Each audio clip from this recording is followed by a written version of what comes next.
इस वक्त हम फारूक भाई या बिल्किस से बिगाड़ने की पोजीशन में नहीं है। हमें अपने असलम का मुस्तकबिल संवारना है। तुम्हारा तो दिमाग चल गया इस्माइल। ना असलम का मुस्तकबिल हमने मायरा से शादी करके संवारना है। हमें फारूक भाई के बाकी बचे पैसों से अपने असलम और अकरम को कारोबार शुरू कराना है। जीनत बेगम, इसके लिए मुझे अगर अकरम की मायरा से शादी भी करनी पड़ी ना तो मैं ये जुआ भी खेल जाऊंगा। मैंने अपने असलम की शादी किसी बहुत अमीर घर में करनी है। हाँ जीनत, अल्लाह अल्लाह पर चमचे से खा ले तू भी। रहने दे, पता नहीं क्या मिला के खा रहा है बीच में, दिमाग ही खराब हुआ बैठा है इसका। चल नहीं तो ना सही, फिर एक से शुरू। ना ना ए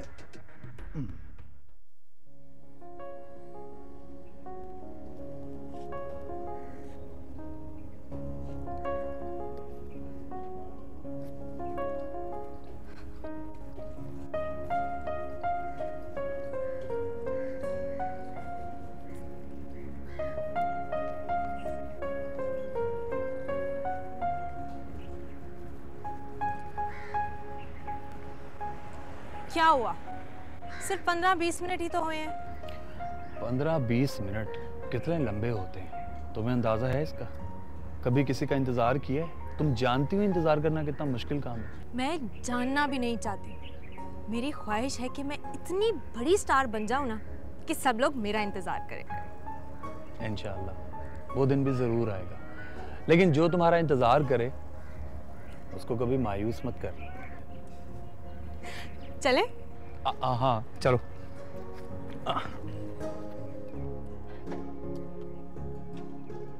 अभी चलाना नहीं, मैं बैठ रही हूँ।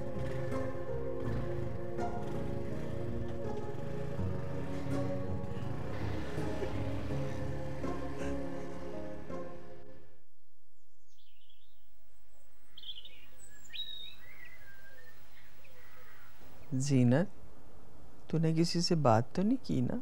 है ना बेजी, मुझे क्या ज़रूरत है खामखा बुरा बनने की। आप जाने और फारूक भाई, मुझे तो आपका हर फैसला कबूल है, चाहे वो फैसला मेरे अकरम की शादी उस मजूर से करने का ही क्यों ना हो।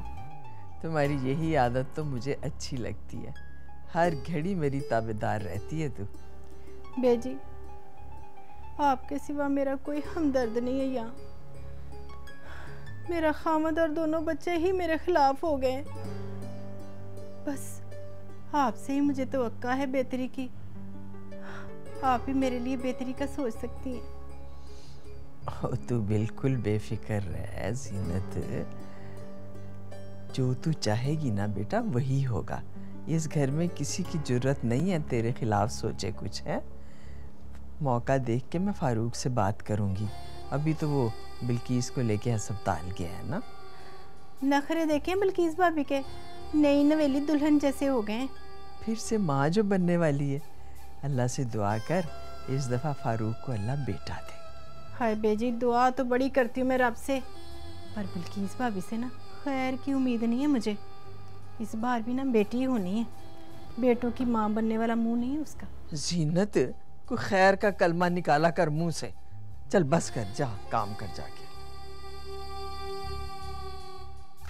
जब जब पायलियाँ बाजे, जब जब ये कंगना बोले, तब तब ये मनवा डोले, दिल मेरा उन संग बोले।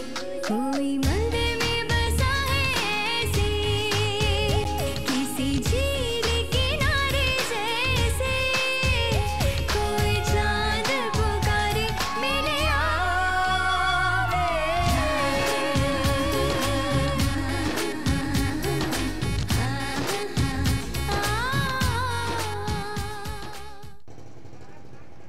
वो कत्ल वाला मामला खून वहाँ पे ही हल हो गया था या मुखालिफ पार्टी ने कोई शर्त भी रखी थी?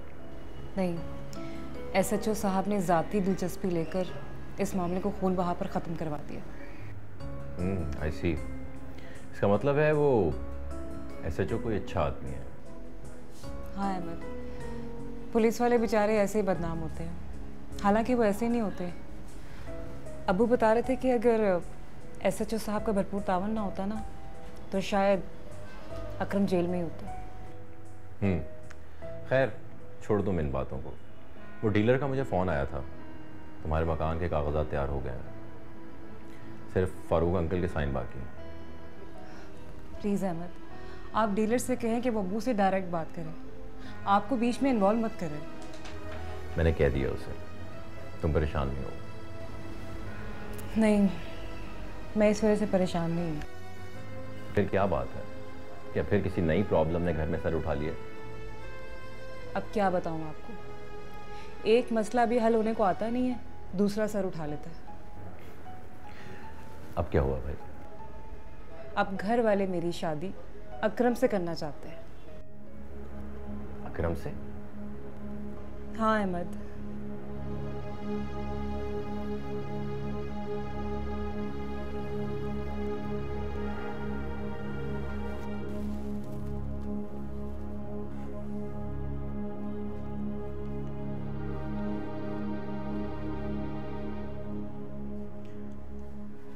उस्मा, अगर तुम मेरा साथ दो तो ये मसला मैं आज ही हल कर सकता हूँ। वो कैसे? चलो मेरे साथ। लेकिन कहाँ आप? चलो तो सही ना, उठो जल्दी आओ।